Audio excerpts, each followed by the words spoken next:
Let's listen to the following chord progression.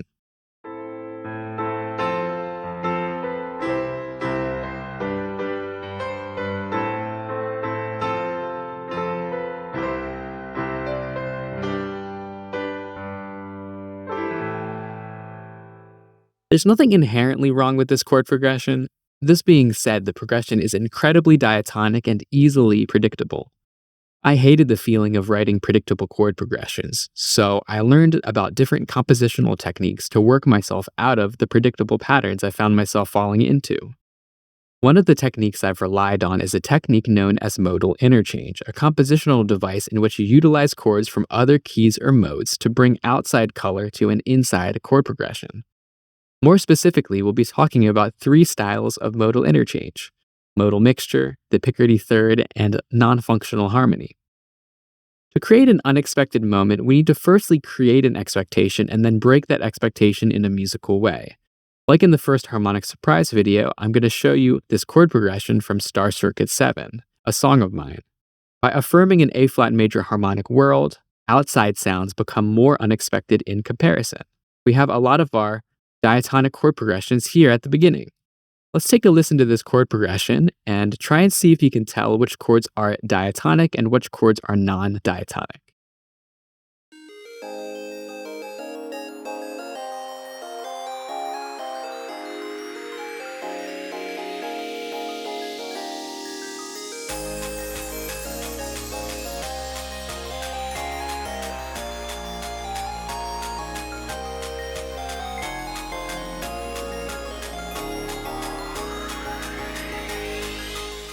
So a lot of these chords are diatonic, especially the first four here, this F minor 7 chord, these chords here. All this type of stuff is really diatonic. Because we have so many diatonic sounds, as I mentioned before, the outside sounds are more unexpected. Let's take a look at one of those examples. Right here we have this G flat major 7 sharp 11 chord. You can see that it's non-diatonic, especially because our root note is outside of the key. We have a flat in front of this Roman numeral sign. This chord is an example of modal interchange. It actually comes from the key of D flat, and it provides a lot of nice color when utilized in this A flat major world.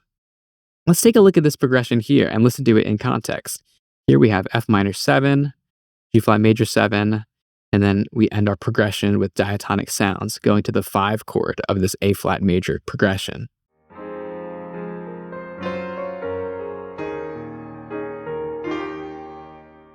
Isn't that a beautiful sound? Let's take a look at some other examples of modal interchange in this chord progression. One thing we do is we leverage expectations. We have the same first two measures here that repeats at the beginning of the second half of this chord progression. We take advantage of this repetition by creating the expectation that more things are going to be the same. C7 sharp 9 at the beginning goes to this F minor 7 chord. C7 sharp 9 in that second half of the progression, instead of going to F minor 7 like we expect, goes to this B flat 7. So let's listen to the C7 sharp 9 to F minor 7 resolution. Versus. Let's talk about all the ways that this B flat 7 chord subverts expectation. As we mentioned before, firstly, the chord progression is different from the first time. Instead of F minor 7, which we resolved to earlier, it's a different chord. So that's the first way that we're unexpected. The second way that we're unexpected is that we've used B flat chords in this progression a couple times before. We've used it here and we've used it here. It is a B flat 7 sound, which means B flat is the bass. However, instead of falling into the same chords that we've listened to before that we've established as part of the tonality, we subvert that expectation and have it have a major third rather than the minor third. That's the second way that this chord subverts expectations. Finally, the melody rises into this B flat 7 rather than falling.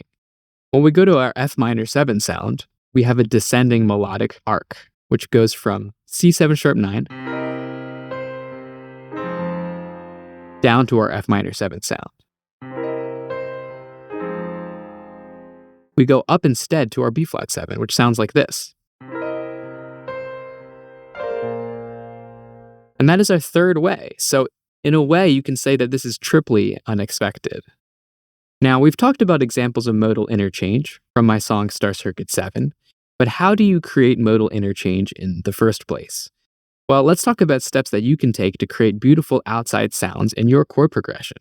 First, we're going to talk about modal mixture.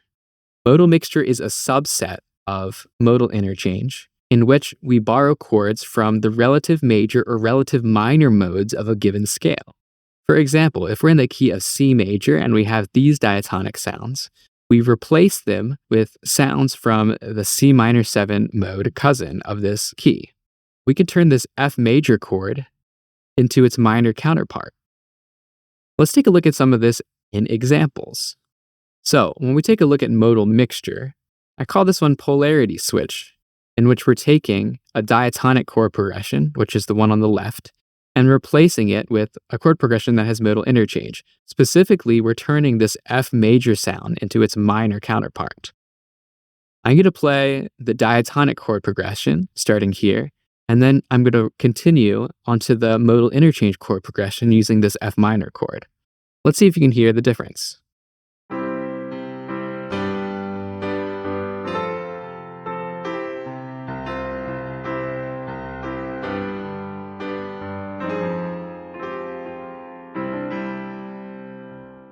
This F minor 7 chord, the 4 minor chord, is one of my favorite chords of all time. It just has such a beautiful quality, haunting, bittersweet in the context of C major. Let's take a look at the next example, starting in measure 5. We could also utilize chords with an altered root note.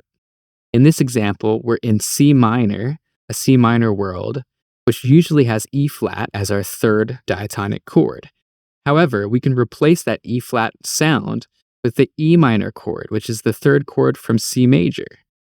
Not only does this give it a different sound, but it actually alters the root note, which is why we have this sharp in front of the Roman numerals. Instead of having the regular third minor chord, or third major chord rather, we have our sharp third minor chord.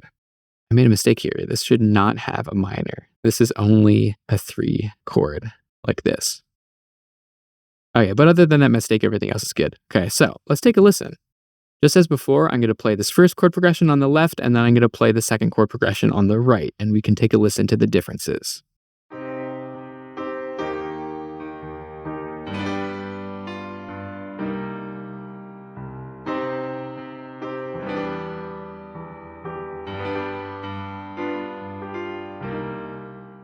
See how this E minor sound is kind of unexpected and a lot brighter in comparison to its E flat major counterpart?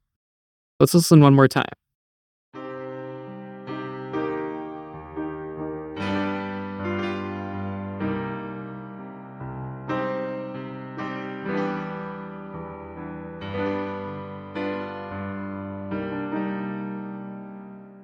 Beautiful.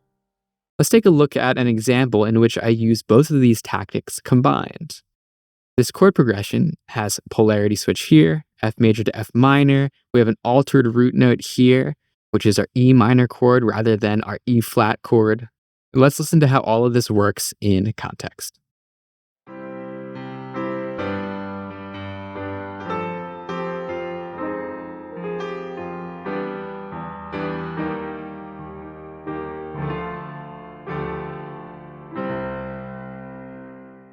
Let's listen to that one more time, focusing on these chords especially.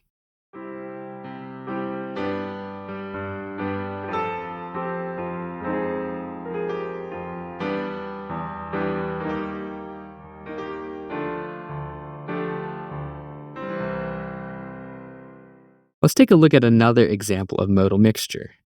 Modal mixture has a different name when instead of any of the other diatonic chords, talking about these ones that are switched, instead we switch the root. So we're switching C major with C minor, and that gives us our Picardy third. I used the Picardy third in another chord progression in my song Star Circuit 7. Here we're in A flat minor, this A flat minor world, which is repeated many times throughout this chord progression to really stabilize that A flat minor sound. However, at the end, instead of going from E flat 7 over A flat to A flat minor, we do our polarity switch with the root note. Instead of A flat minor, we have A flat major here at the end. Let's take a listen to this in context.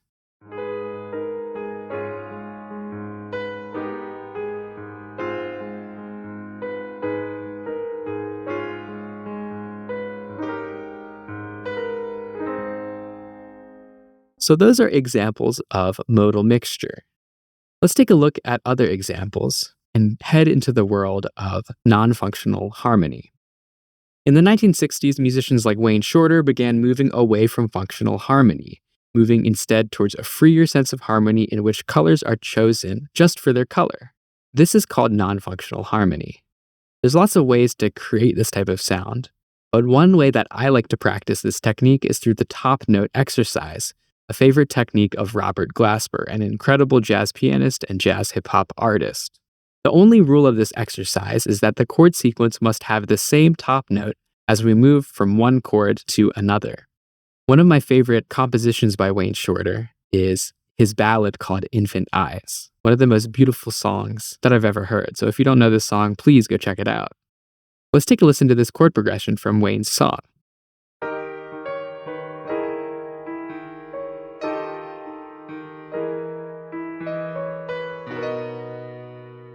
Let's take a listen to that one more time a little bit slower.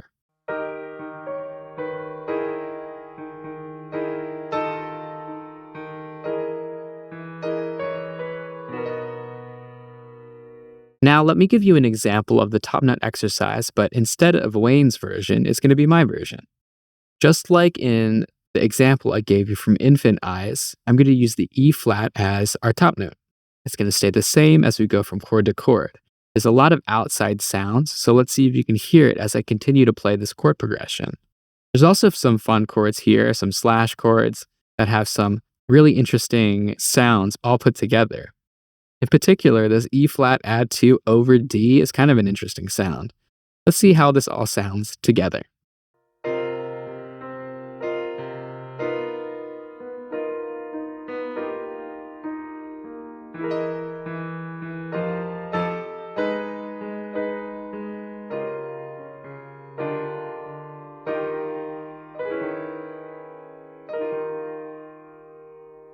In this video, we discussed different compositional techniques to create surprising harmonic moments using modal interchange. We talked about modal mixture, where we're replacing chords with their major or minor counterparts. We talked about the Picardy third, which is a special case of modal mixture in which you change the root note from any minor to major replacement of that tonic chord. We also briefly talked about non-functional harmony with Wayne Shorter's Infant Eyes and my version of this with our top note exercise. Which technique was your favorite? If you learned something from this video, give it a thumbs up. You can subscribe to the channel, and I'll see you in the next video.